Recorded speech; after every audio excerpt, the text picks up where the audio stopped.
amém? Glória a Jesus.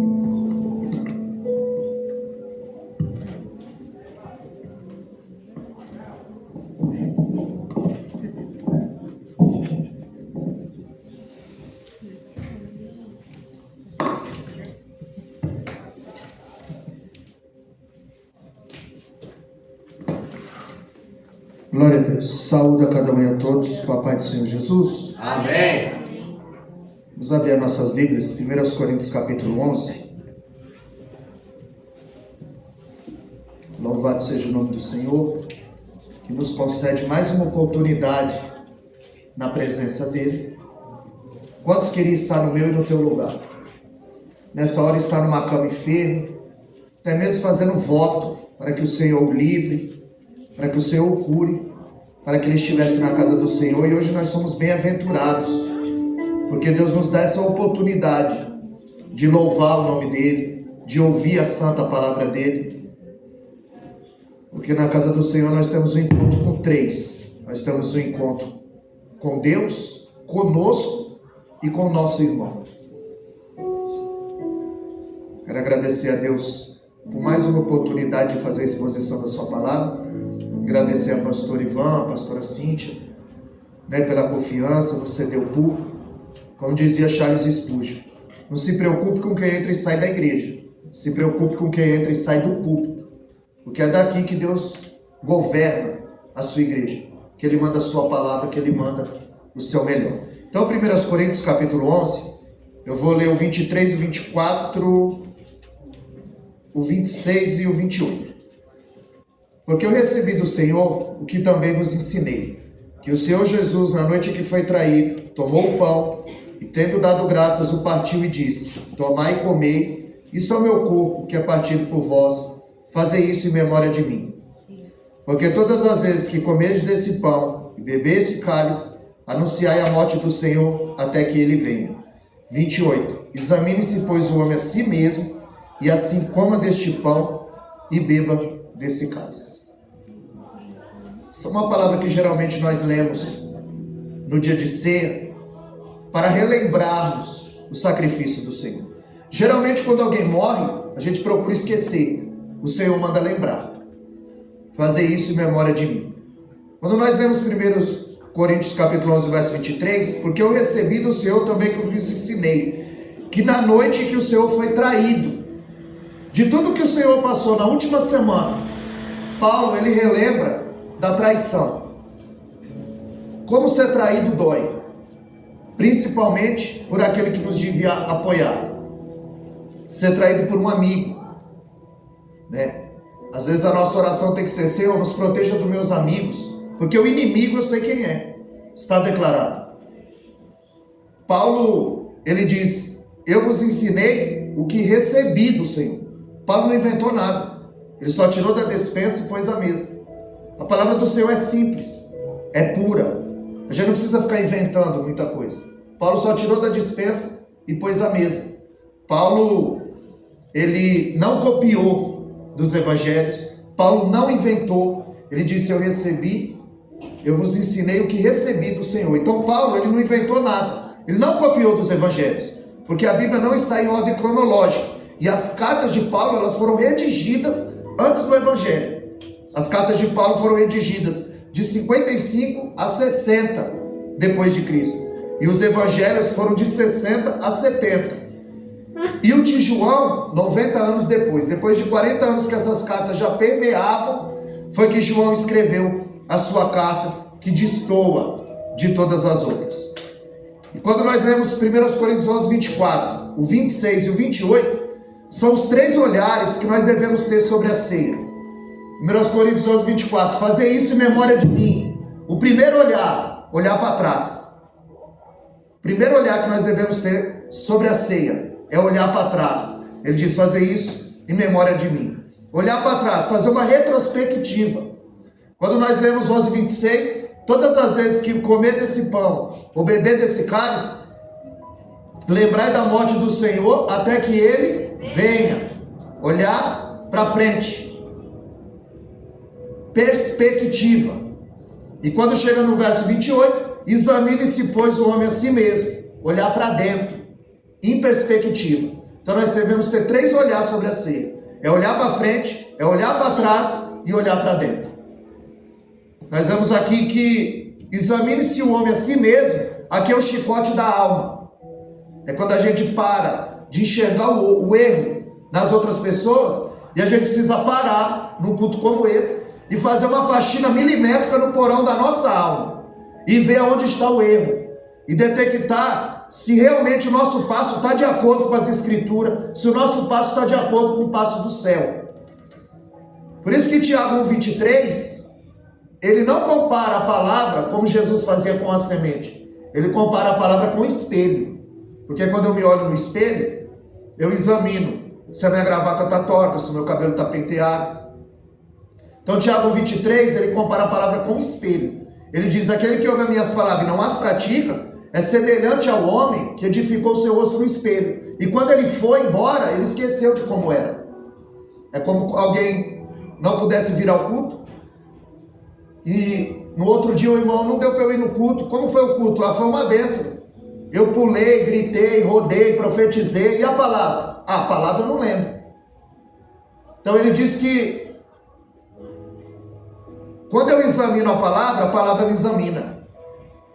Tiago 1,23, ele usa a palavra como espelho. Quando eu me olho no espelho, eu me examino. Quando eu examino a palavra me examina.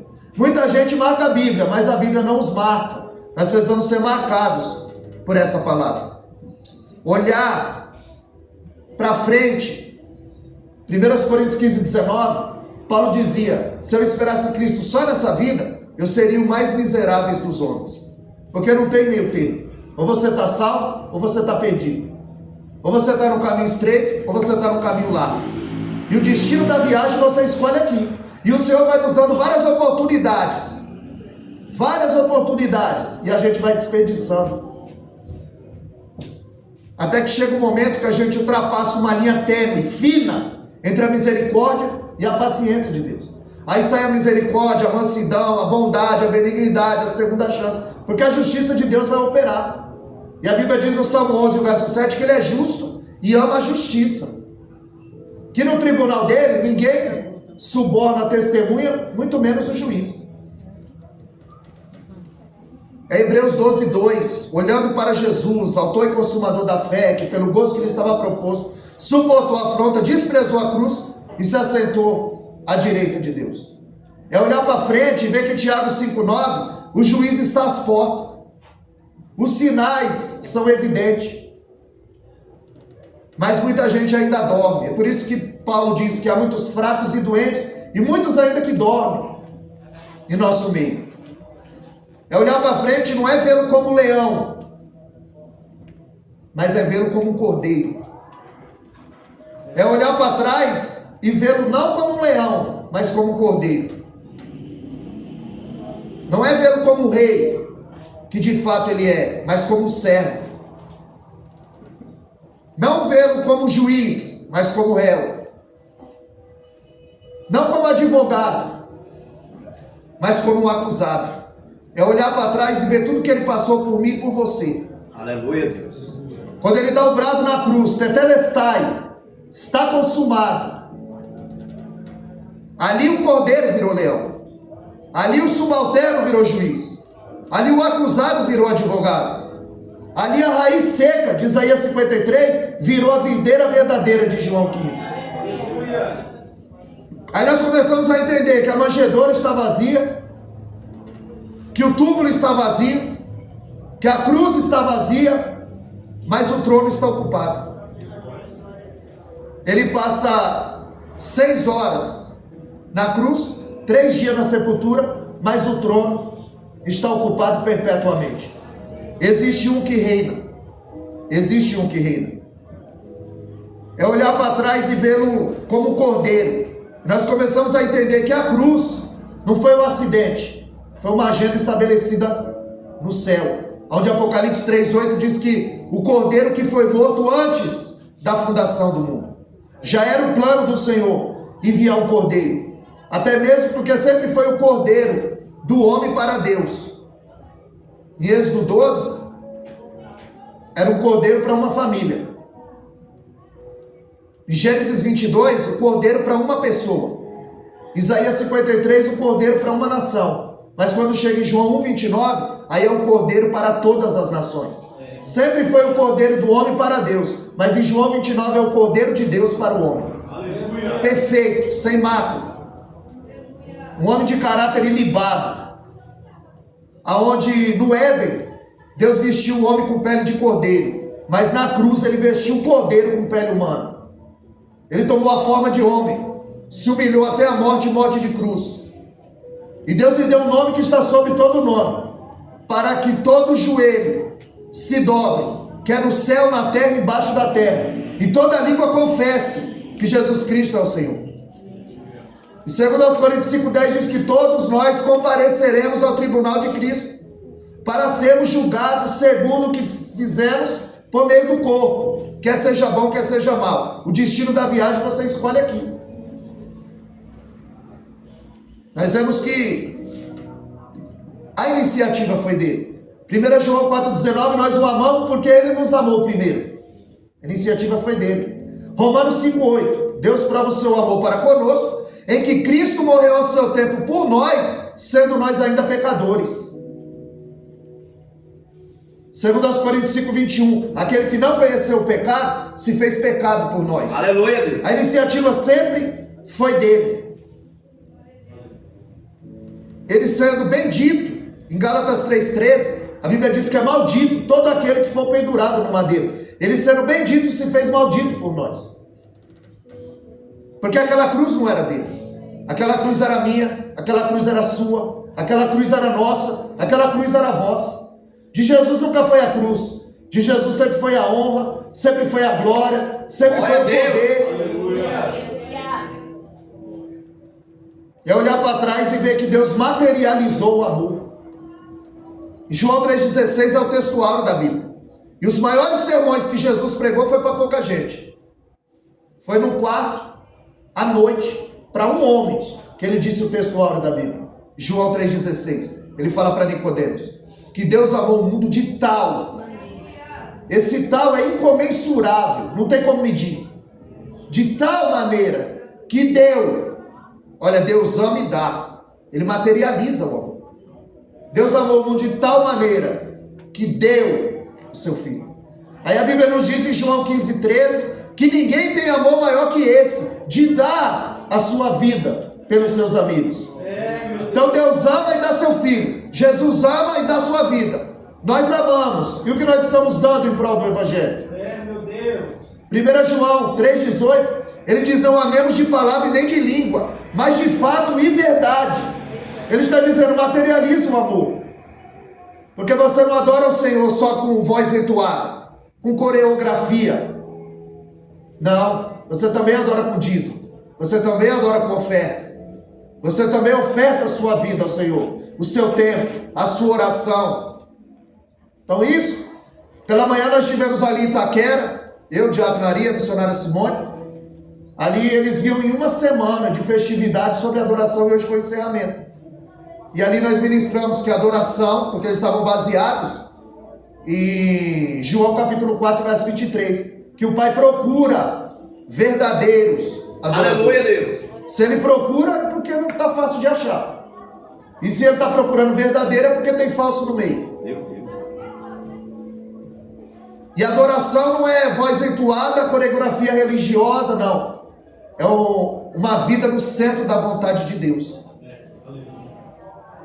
E Jesus vivia no centro da vontade de Deus. Então, quando eu quero uma definição para a palavra amor, eu não vou ao dicionário. Eu me volto para o Calvário e eu começo a entender o que é amor. Quando eu quero entender sobre perdão, eu não vou ao dicionário. Eu olho para a cruz e eu começo a entender o que é perdão. Que diante dos seus algozes, ele diz: Pai, perdoa, porque eles não sabem o que fazem. Deus, ele não escreveu com letras de fogo nas nuvens. Ele estampou o seu Filho na cruz para mostrar o amor que ele tem por mim e por você. Aleluia! O Verbo se fez carne. Ele bebeu a nossa água. Ele comeu o nosso pão. Ele chorou a nossa lágrima. Ele carregou nossos pecados. Ele morreu em nosso lugar. para trazer a salvação.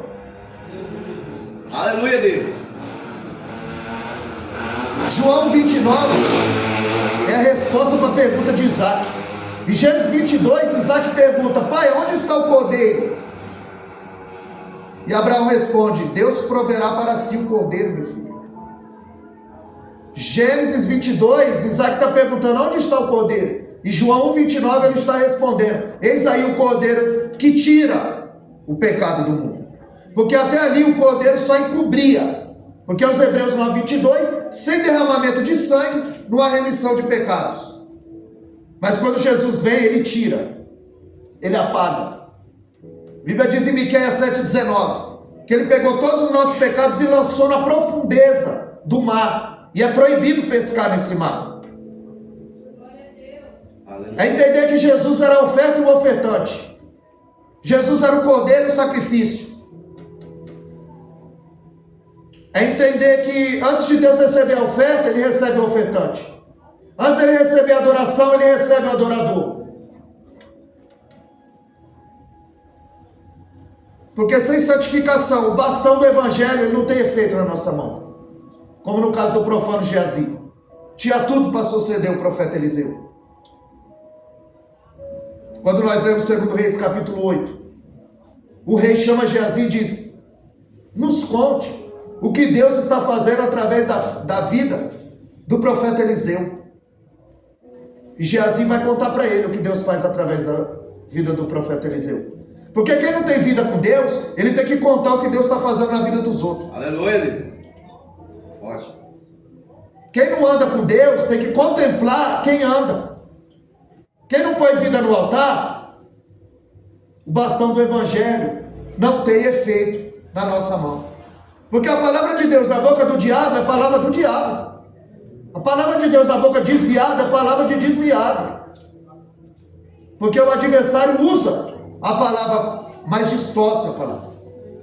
Jesus o vence com a palavra. Então, crente que não conhece a palavra é presa fácil. No campo de batalha ele é aliciado facilmente. E na primeira investida do adversário ele tomba. Porque ele não sabe como agir. Mas nós conhecemos o pastor Ivan, a pastora Cintia, como eles são embasados. Como eles são dedicados à palavra. Onde a palavra é a prioridade. Os louvores são de suma importância. Eles preparam o nosso coração, que é a terra, para receber a semente, que é a palavra. Ele nos quebranta. Ele chama a atenção do Senhor. Quebranta a nossa alma. Salmo 51:17, Davi diz que o espírito contrito e o coração quebrantado o Senhor não despreza. Ele prepara o nosso coração para receber a palavra. Quando eu leio 1 Reis 17:24, aquela mulher diz para Elias: reconheço por verdade que a palavra de Deus é verdade na sua boca. Porque talvez a palavra de Deus pode não ser verdade na boca de alguém. Porque precisa viver o que prega. Em Romanos 12, Paulo diz: rogo-vos, irmãos, que apresentei os vossos corpos como sacrifício vivo, santo e agradável a Deus, que é o vosso culto racional. Nós precisamos pensar. É o culto racional.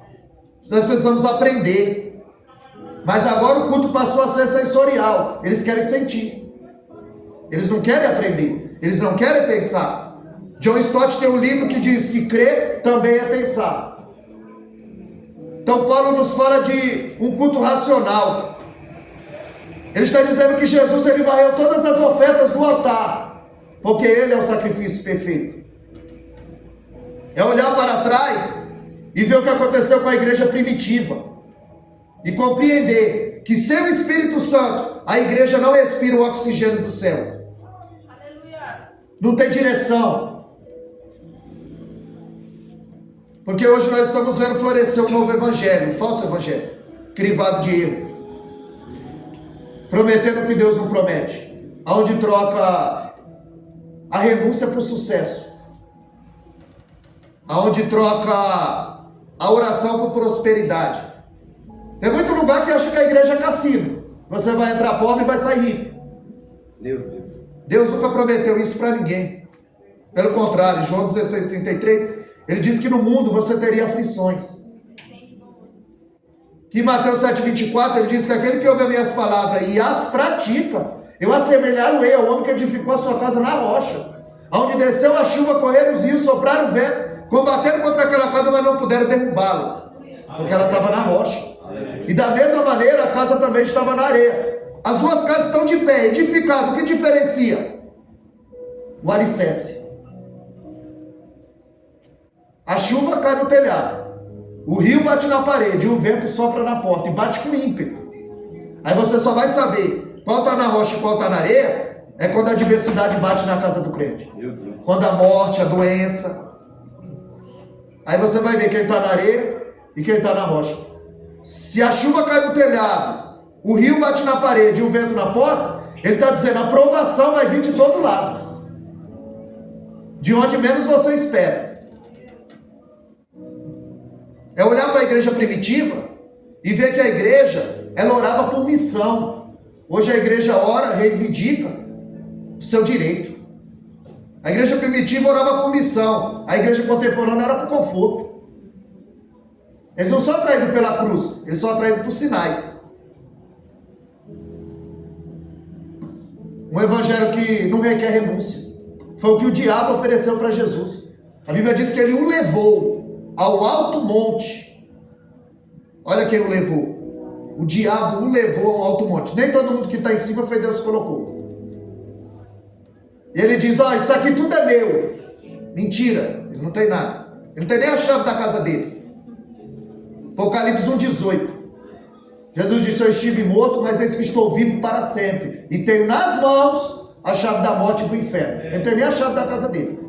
Para entrar lá, o Jesus tem que abrir. Não tem nem a chave da casa dele. Aí ele diz, tudo isso aqui é meu. Eu te dou tudo, se prostrado me adorares. Ele oferecia o quê? Um reino sem cruz. É o que eles querem hoje. Porque quando o soldado romano chegava e dizia, César é o seu Quírios, César é o seu senhor, se ele dissesse sim, César é o meu senhor, estava na mesa. Agora se ele dissesse não, Jesus é o meu senhor, aí era ganhar uma fornalha 7 vezes aquecida, era ganhar uma cova cheia de leões, forca, decapitado, crucificado. Mas hoje, ser cristão, ser evangélico, ser crente é status. O que sai com menos sai com 2. Troféu. Lá era ganhar uma cova, uma fornalha. Hoje não. Hoje é troféu. E o que sai com menos sai com 2, pastor Ivan. Cantor do ano e música revelação. E para Jesus só sobrou a cruz. A fama tem matado mais cristãos do que a perseguição. É forte, Deus. Por isso que você vê a igreja cheia de gente vazia. Só cresce para o lado. E profundidade. É muito trovão e pouca chuva. É muito ajuntamento e pouco quebrantamento. É muito oba-oba e pouca lágrima. São filhos de crente, mas são filhos de Deus? Porque filho de crente não é neto de Deus. Meu Deus. É preciso ter encontro com Deus também. Você precisa jejuar, orar, buscar, ler, antes que venham os maus dias. E Salomão deixa a dica. Lembra-te do teu Criador, nos dias da tua mocidade, antes que venham os maus dias e eu diga, eu não acho prazer em você. São batizados na água e com o Espírito Santo. Eles entram na igreja, mas nascem de novo. Esse evangelho ele atrai a multidão, mas não reconcilia o homem com Deus. Eles querem curar a enfermidade do corpo, mas e da alma?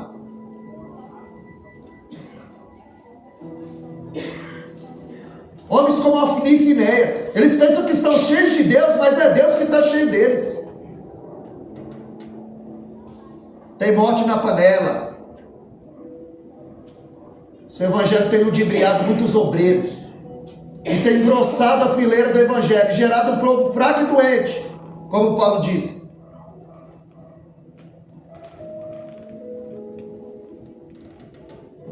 No capítulo 3 de João, Jesus disse, é necessário nascer de novo.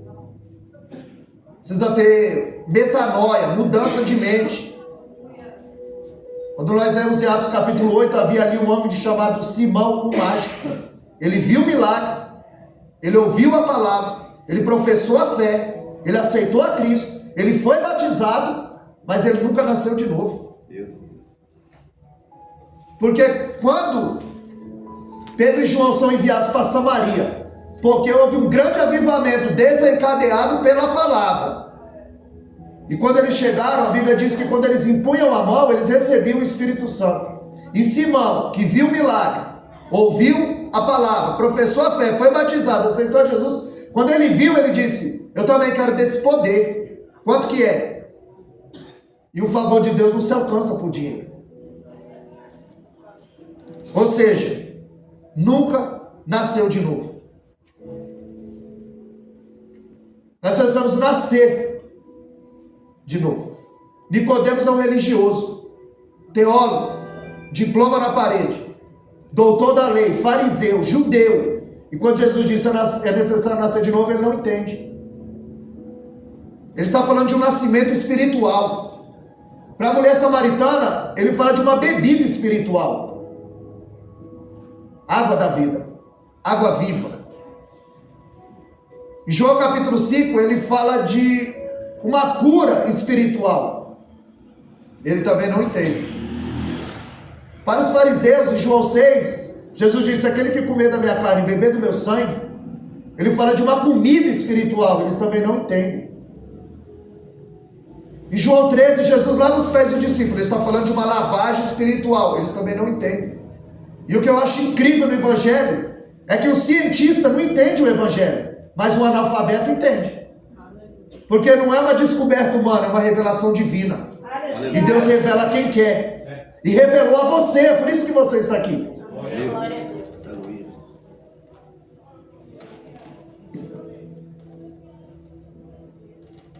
Jesus, ele multiplicou pão e peixe. Pão e peixe ele dá para a multidão. Agora a ceia ele seleciona. Deus selecionou nessa noite. Oh, glória, aleluia.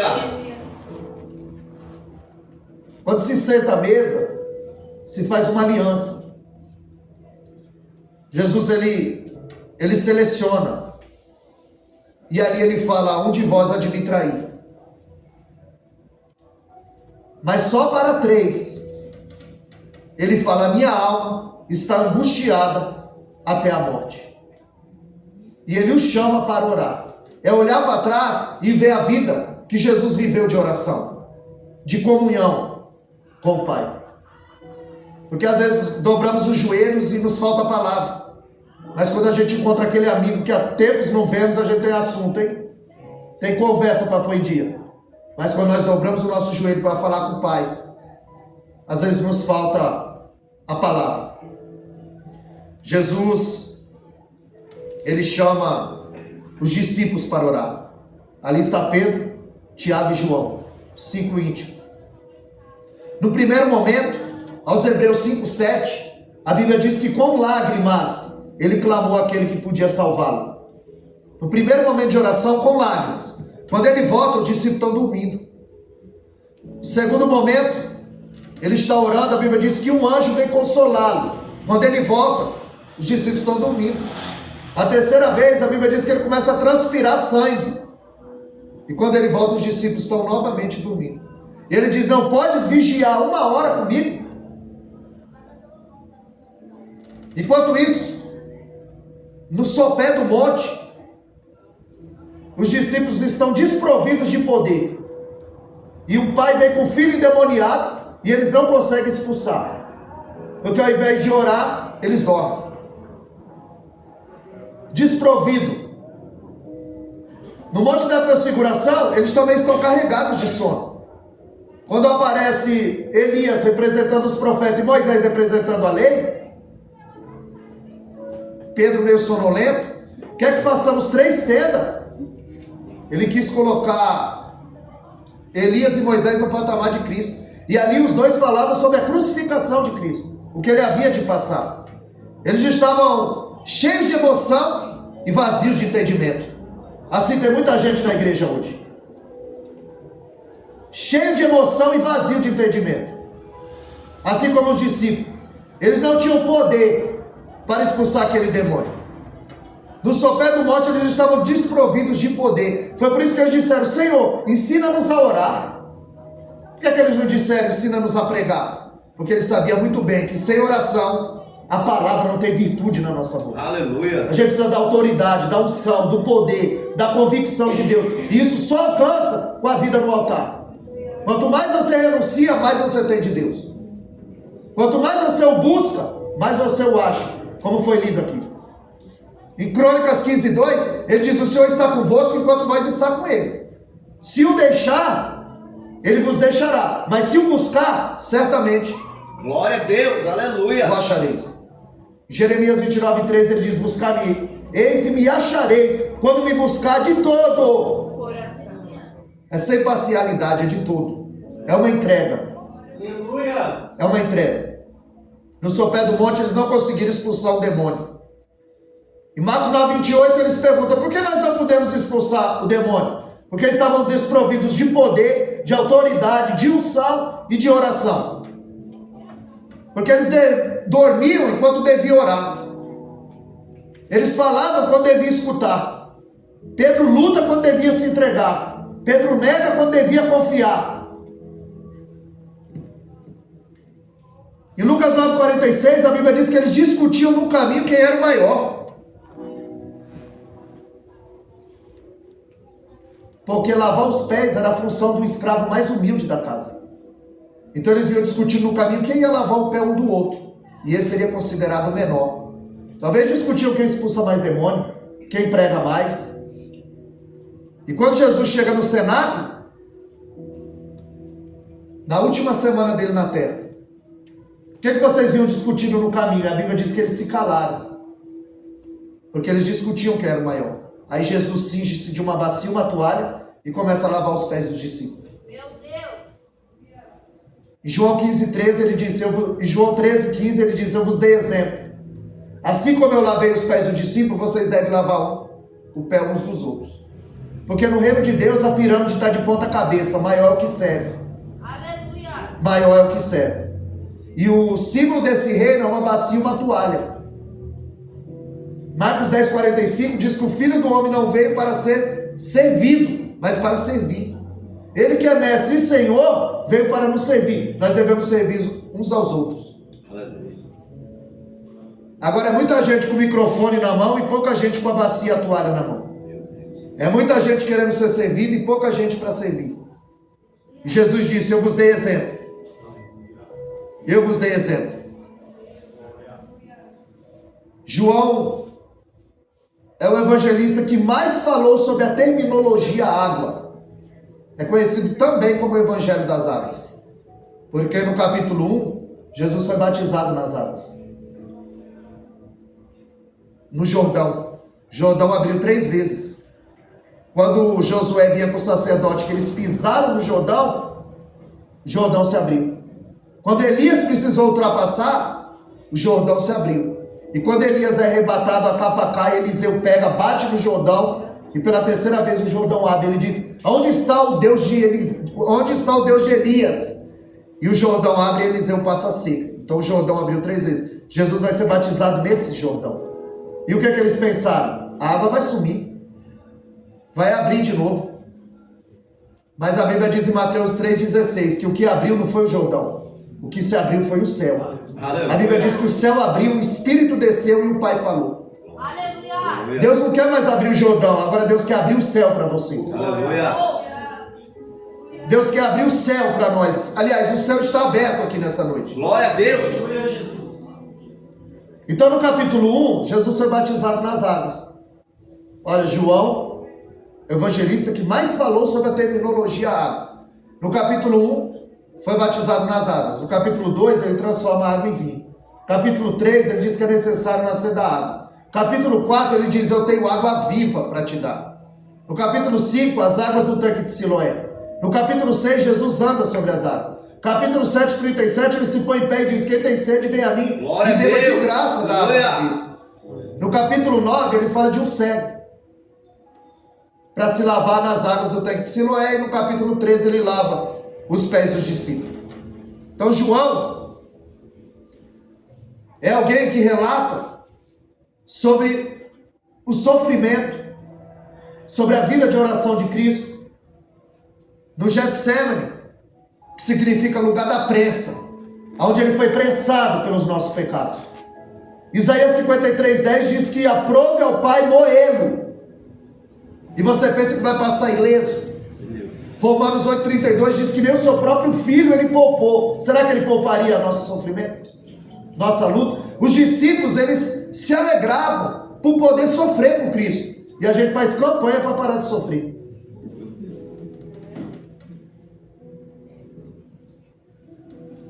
No ministério de Cristo havia um Judas para trair, um Pedro para negar e um Pilatos para crucificar. Você acha que no nosso não vai ter? Judas o trai com um beijo, Pedro nega com a espada, e Jesus bebe o cálice. O que nós vamos escolher? Nós vamos escolher o beijo, a espada ou o cálice? Nós vamos viver traindo? Nós vamos viver lutando? Ou vamos viver se entregando à vontade perfeita do Senhor? Ali no Getsemane ele foi prensado pelos nossos pecados. Ele chorou para que nós pudéssemos rir. Ele sentiu dor para que as nossas fossem aliviadas. Ele disse: Pai, se possível, passa de mim esse cálice. Por um milésimo de segundo, ele estaria separado do Pai. Onde João 10:30 ele disse: eu e o Pai somos um. Sabe qual que é o cálice? Que ele está dizendo: passa de mim esse cálice. É por um milésimo de segundo ele vê separado do Pai. Porque quando ele está na cruz, a Bíblia diz que ele olha e o Pai está de costa. Porque o meu pecado e o teu pecado manchou a alma imaculada dele. Em Abacuque 1:13 diz que ele é tão puro de olhos que ele não pode ver o pecado. Ele ama o pecador, mas ele não tolera o pecado. Por um milésimo de segundo ele vai ver desamparado. Tanto que em Mateus 27:46 ele diz: Pai, por que me desamparaste? Jesus não foi preso, ele se entregou. Para isso ele veio. Porque o dia da batalha chega na vida de todo mundo. Mas Jesus estava preparado. A Bíblia diz que ele passou a madrugada em oração. Quando as lutas, a tempestade vier sobre a nossa vida, nós precisamos estar preparados. Porque os discípulos, Jesus disse: atravessamos para o outro lado da margem. E se levantou uma grande tempestade. Eles enfrentaram uma tempestade porque obedeceram. E para Jonas, ele diz: vai para Nínive. Jonas foge para Tarso. E ele enfrenta uma grande tempestade porque desobedeceu.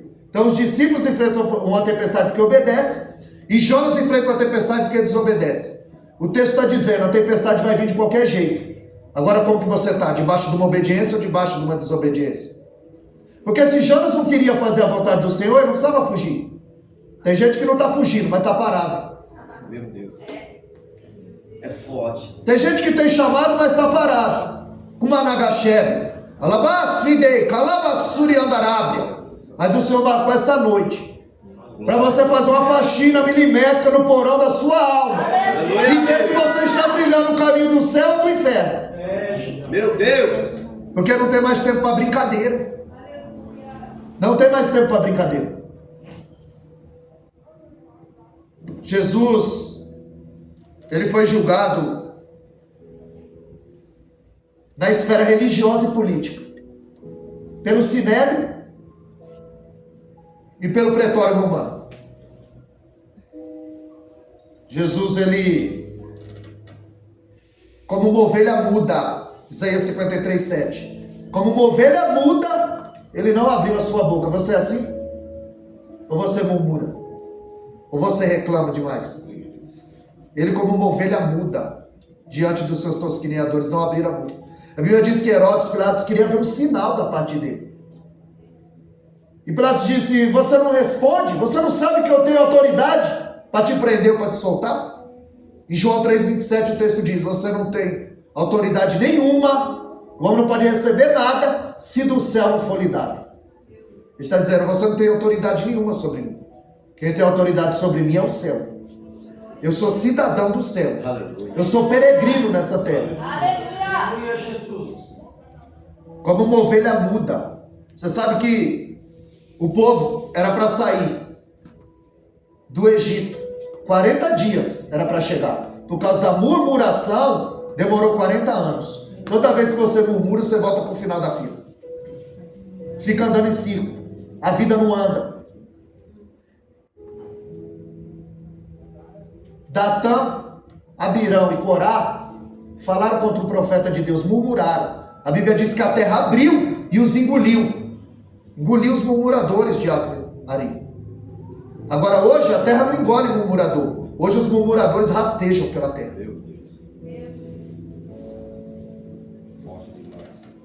Pilatos, em Marcos 15:10, ele sabia que por inveja os sacerdotes o entregaram. Ele tenta por 3 vezes livrar Jesus. Ele sabe que Jesus é inocente, mas ele era covarde. Ele estava preocupado com os interesses dele, não com os interesses de Cristo. Filipenses 1:21, Paulo diz que para mim o viver é Cristo e o morrer é lucro. Mas em Filipenses 2:21, ele diz que cada um busca o que é seu e não o que é de Cristo. Ou você está em Filipenses 1:21 ou você está em Filipenses 2:21. Ou você busca o que é de Cristo ou você busca o que é seu. Ou você tem negócio com Cristo ou não tem. Por 3 vezes ele sabia. A Bíblia diz que a Cláudia, a sua esposa, teve um sonho. E disse: essa noite eu tive um sonho. E muito me perturbou esse sonho. Por que você está chateado? E ele disse: é o Galileu. Ele apanhou, sofreu, mas ele não abriu a boca. Ela disse: essa noite eu tive um sonho e me perturbei. E algo me dizia no sonho: ele é justo. Não se envolva com negócios desse homem. Ele manda para Herodes, sabendo que ele era da Galileia, manda para a jurisdição de Herodes. Ele quer se livrar do problema. Só que Herodes o examina, não acha nada e o devolve. E ele, para aplacar a ira da multidão, ele manda açoitar Jesus. Se ele sabe que Jesus é inocente, queria soltá-lo, por que açoitá-lo? Ele é um covarde. Manda castigar um inocente. O verdugo com azorrague, que via 12 tiras.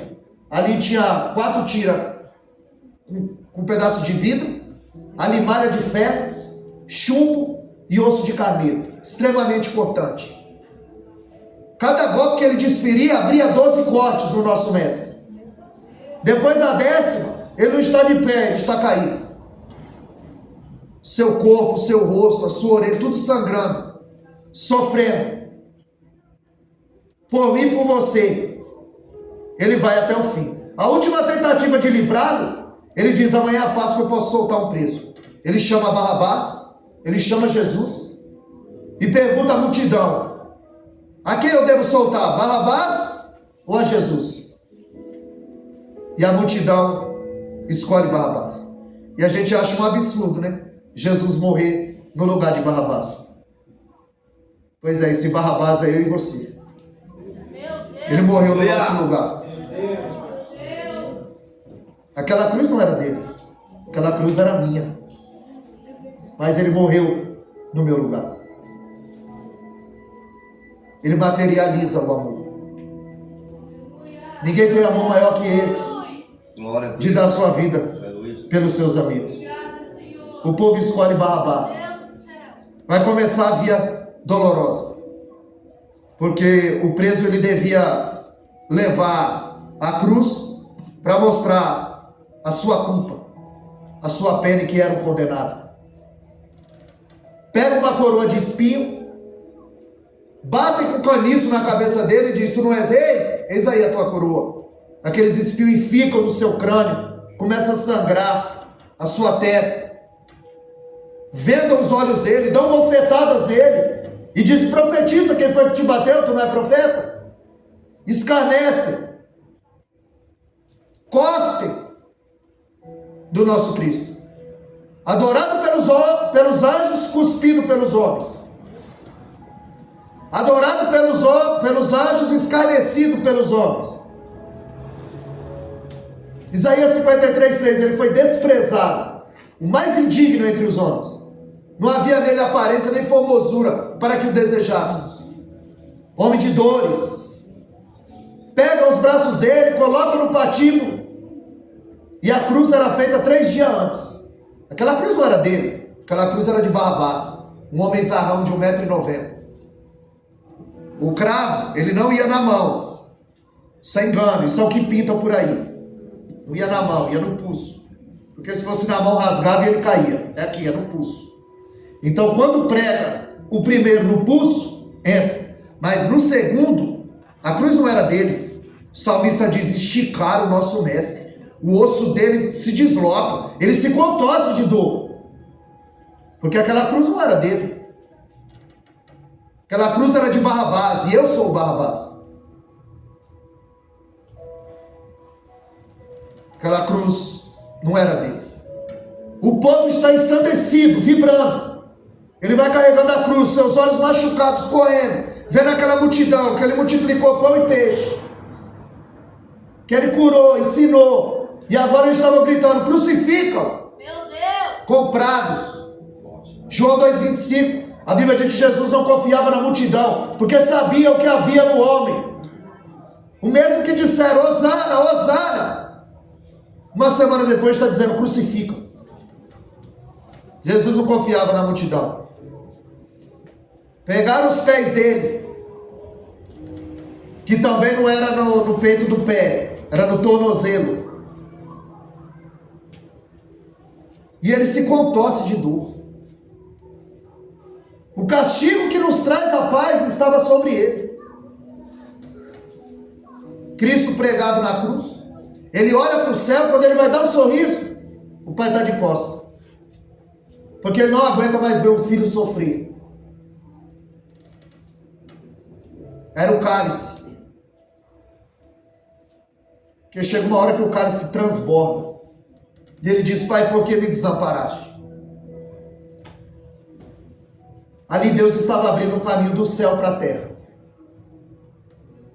Como homem, ele via como eu e você. Mas a Bíblia diz que ele era 100% homem e 100% Deus. Isso é chamado de quinosis. Ele não podia ser o tempo todo 100% Deus. Como homem, ele dormiu na popa do barco, mas como Deus, ele acalmou a tempestade e o vento. Como homem, ele sentiu sede, mas como Deus, ele disse à mulher: se tu soubesse quem te pede água. Como homem, ele sentiu fome, mas como Deus, ele multiplicou pão e peixe. Aleluia. Como homem, João 11,35, ele chorou. Mas em Apocalipse 7,17 diz que ele vai enxugar dos teus olhos todas as lágrimas. Aleluia. 100% homem, 100% Deus. Como homem, ele não via nada, mas como Deus, ele viu além das nuvens, ele viu além do espaço, ele viu além do tempo. E sabe o que ele viu? Eu e você. E por mim e por você, ele disse: eu vou até o fim. Para isso eu vim. E como o rei caminha para a sua coroação, assim Cristo caminha. Como o rei caminha para a sua coroação, assim Cristo caminha.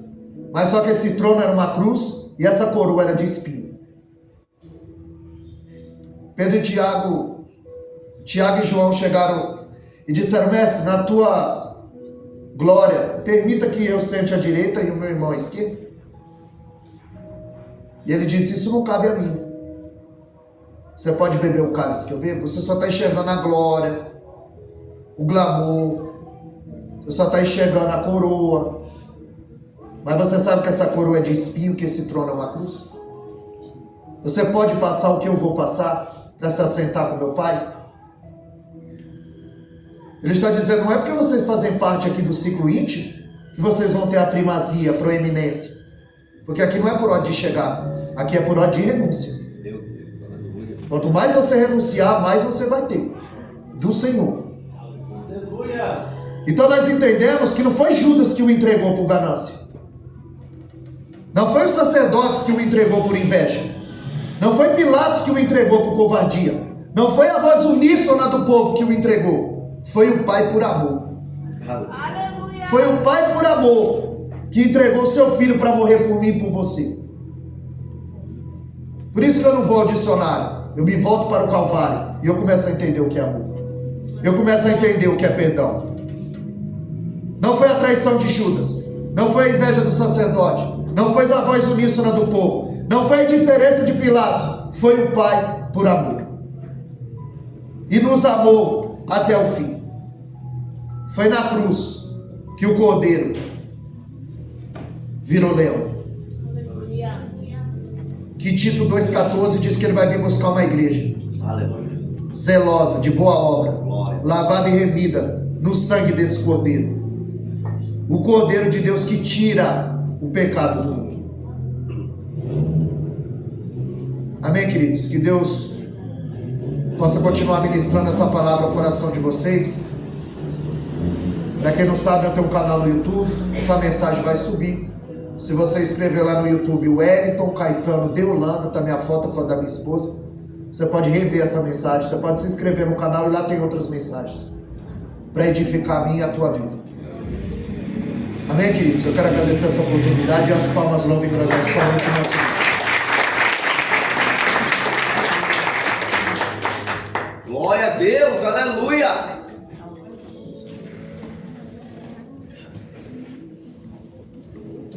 Glória a Jesus, amém, irmãos? Fecha os teus olhos nesse momento, amém? Curva a tua cabeça. Ore junto comigo nesse momento. Senhor, nós te louvamos por esta palavra, Jesus. Nós te agradecemos, Senhor, por teu sacrifício na cruz. Nós te agradecemos, Jesus, porque o Senhor carregou uma cruz que não era sua. O Senhor se colocou no nosso lugar. Em todo o tempo o Senhor demonstrou a maior prova de amor para conosco. Senhor, nós somos gratos a Ti porque o Teu amor nos alcança todos os dias.